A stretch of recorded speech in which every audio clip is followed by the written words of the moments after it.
नमस्कार दोस्तों, स्वागत है आपका हमारे YouTube चैनल टिनी मिनी स्टोरीज में। आज की कहानी का नाम है अंतिम पुकार। फूलपुर उत्तर प्रदेश के विस्तृत मैदानी इलाकों में बसा एक छोटा सा गांव था। गांव की सादगी और शांति में एक अलग ही आकर्षण था। मिट्टी के घर संकरी गलियों में खड़े थे। हरे भरे खेत दूर दूर तक फैले हुए थे और गंगा नदी धीरे धीरे बहती हुई गांव के किनारे से गुजरती थी। फूलपुर के लोग भी उतने ही पुराने थे जितना कि गांव, मेहनती, विनम्र और परंपराओं में गहरे जमे हुए। गांव का मुख्य केंद्र पीपल का पुराना पेड़ था, जिसके नीचे गांव के बुजुर्ग बैठा करते थे। यहीं पर गांव की पंचायत भी होती थी। इसी पीपल के पेड़ के नीचे बैठकर गांव के लोग अपने सुख दुख बांटा करते थे और जीवन की समस्याओं पर चर्चा करते थे। गांव में सभी लोग एक दूसरे को जानते थे और एक दूसरे के दुख सुख में शामिल होते थे। रामदीन गांव का एक सबसे मेहनती किसान था। वो बचपन से ही खेतों में काम करता आ रहा था। पिता की मृत्यु के बाद रामदीन ने परिवार की जिम्मेदारियों का भार अपने कंधों पर उठा लिया था। उसकी माँ और 2 बहनें उसकी मेहनत पर निर्भर थीं। दिन रात खेतों में काम करते हुए रामदीन ने अपनी माँ और बहनों की देखभाल में कोई कसर नहीं छोड़ी थी। लेकिन रामदीन की जिंदगी में एक ही समस्या थी। गांव का जमींदार ठाकुर हरिनाथ सिंह। ठाकुर साहब गांव के सबसे बड़े जमींदार थे और पूरे गांव में उनका अधिकार था। उन्होंने रामदीन के पिता को कुछ कर्ज दिया था, जो समय के साथ बढ़ता ही चला गया। रामदीन और उसका परिवार इस कर्ज से उबरने की कोशिश कर रहे थे, लेकिन ठाकुर साहब की शर्त और भी कठिन होती जा रही थी।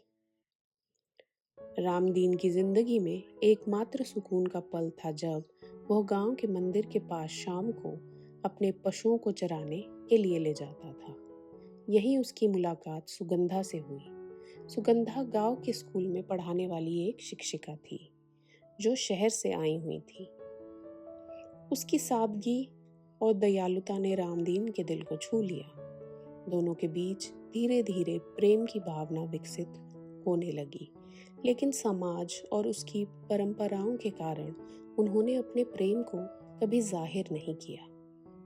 सुगंधा को भी रामदीन की ईमानदारी और उसकी संघर्षशीलता ने प्रभावित किया था। वो हमेशा उसकी मदद करने की कोशिश करती, लेकिन रामदीन अपने स्वाभिमान के कारण कभी मदद नहीं लेता। लेकिन सुगंधा का प्रेम उसके जीवन में एक नई उम्मीद की किरण लेकर आया था। एक दिन ठाकुर ने रामदीन को बुलाया और कहा कि कर्ज की रकम अब इतनी बढ़ गई है कि वो उसे चुका नहीं पाएगा। ठाकुर ने रामदीन से कहा कि या तो वो अपनी जमीन को छोड़ दे या फिर अपनी बहन को ठाकुर के बेटे से शादी करने दे। ये सुनकर रामदीन के पैरों के तले जमीन खिसक गई। उसकी जमीन और इज्जत दोनों दांव पर थी। रामदीन ने ठाकुर से कुछ दिनों की मोहलत मांगी, लेकिन ठाकुर का दिल बहुत पत्थर था। उसने रामदीन की बात अनसुनी कर दी और उसे धमकी दी कि अगर उसने उसकी बात नहीं मानी तो उसका अंजाम बुरा होगा।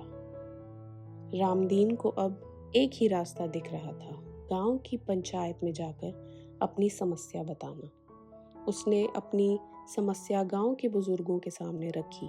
गांव के लोग भी ठाकुर की क्रूरता से परिचित थे, लेकिन कोई भी उसके खिलाफ बोलने की हिम्मत नहीं कर पाया।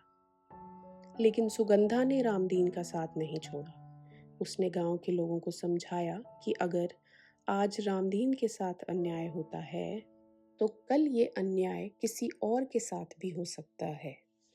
उसकी बातों ने गांव के लोगों के दिलों में हिम्मत जगाई और वो सब रामदीन का साथ देने के लिए तैयार हो गए। गांव की पंचायत ने ठाकुर के सामने खड़े होकर रामदीन की बात छेड़ी और उसके हक में बात की। ठाकुर को इस विरोध की उम्मीद नहीं थी। उसने सोचा था कि रामदीन अकेला पड़ जाएगा और मजबूर होकर उसकी बात मान लेगा। लेकिन अब पूरा गांव रामदीन के साथ खड़ा था। ठाकुर ने पंचायत की बातों को अनसुना कर दिया और रामदीन की जमीन पर कब्जा करने की कोशिश की। लेकिन गांव के लोगों ने एकजुट होकर ठाकुर का विरोध किया। आखिरकार ठाकुर को पीछे हटना पड़ा और उसने रामदीन का कर्ज माफ कर दिया। रामदीन ने अपनी जमीन और इज्जत बचा ली थी। उसने गांव वालों को धन्यवाद किया और उनकी एकजुटता का सराहना किया। सुगंधा के साथ उसकी दोस्ती और भी गहरी हो गई थी और धीरे धीरे दोनों ने अपने प्रेम को स्वीकार किया। ऐसा लग रहा था कि रामदीन की जिंदगी में एक नई शुरुआत होने वाली थी, लेकिन किस्मत को शायद कुछ और ही मंजूर था। ठाकुर ने अपने हार को कभी स्वीकार नहीं किया। वो अपने अपमान का बदला लेना चाहता था। उसने गांव के कुछ लालची और स्वार्थी लोगों को पैसे का लालच दिया और अपने पक्ष में कर लिया।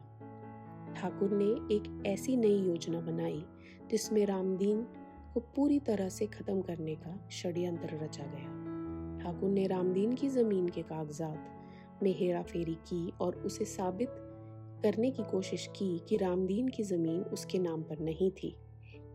उसने गांव की कचहरी में नकली दस्तावेज पेश कर दिए और रामदीन पर धोखाधड़ी का आरोप लगाया। गांव में एक बार फिर से चर्चा शुरू हो गई। लोग दो हिस्सों में बंट गए।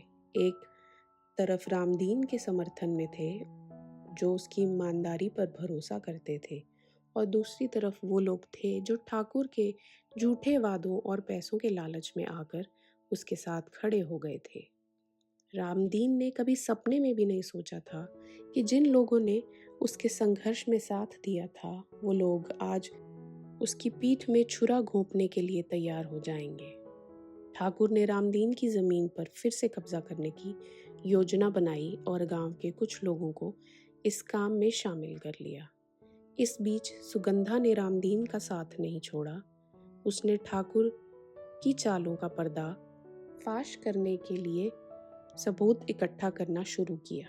उसने शहर जाकर वकीलों से सलाह ली, कचहरी में रामदीन के पक्ष में केस लड़ने का फैसला किया।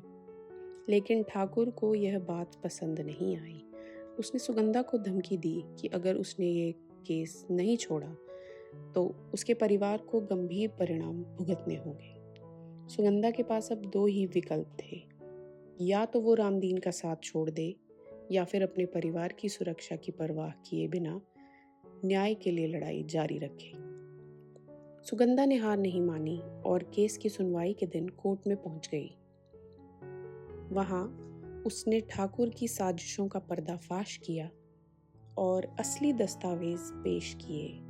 कोर्ट ने ठाकुर के खिलाफ फैसला सुनाया और रामदीन को उसकी जमीन वापस दिलाई। लेकिन जैसे ही सुगंधा कोर्ट से बाहर निकली, ठाकुर के गुंडों ने उस पर हमला कर दिया। सुगंधा ने अपने प्राणों की आहुति देकर रामदीन को न्याय दिलाया। गांव में सुगंधा के बलिदान की खबर फैल गई और लोग उसकी बहादुरी की तारीफ करने लगे। सुगंधा की मौत ने रामदीन को पूरी तरह से तोड़ दिया। उसने कभी सोचा भी नहीं था कि उसकी जिंदगी में इतनी खुशी और इतना दुख एक साथ आएंगे। लेकिन सुगंधा के बलिदान ने उसे कमजोर नहीं बल्कि और भी मजबूत बना दिया था। उसने फैसला किया कि वो अपने जीवन को सुगंधा के आदर्शों के अनुसार जिएगा और गांव में अन्याय के खिलाफ लड़ाई जारी रखेगा। गांव के लोगों ने ठाकुर का बहिष्कार कर दिया और उसे हमेशा के लिए गांव छोड़ने पर मजबूर कर दिया। रामदीन की अंतिम पुकार ने गांव में एक नई शुरुआत की, जहां लोग एकजुट होकर अन्याय के खिलाफ खड़े होने लगे। रामदीन ने सुगंधा की याद में गांव में एक स्कूल खोला, जहां गरीब और ज़रूरतमंद बच्चों को मुफ्त में शिक्षा दी जाती थी। उसने अपनी ज़मीन पर सुगंधा की एक छोटी सी मूर्ति स्थापित की। गांव के लोग वहां आकर सुगंधा के बलिदान को याद करते और न्याय की लड़ाई के प्रति अपने संकल्प को दोहराते। रामदीन की जिंदगी अब एक नई दिशा में आगे बढ़ रही थी। उसने गांव में एकता, न्याय और सच्चाई की अलख जगाई और फूलपुर का यह छोटा सा गांव एक बड़े बदलाव का गवाह बन गया। सुगंधा का बलिदान व्यर्थ नहीं गया और रामदीन ने अपनी अंतिम पुकार से गांव में न्याय की जीत सुनिश्चित की। आई होप आप लोगों को ये कहानी अच्छी लगी होगी। अगर आप लोगों को कहानी पसंद आई तो कृपया लाइक और शेयर ज़रूर करें। धन्यवाद।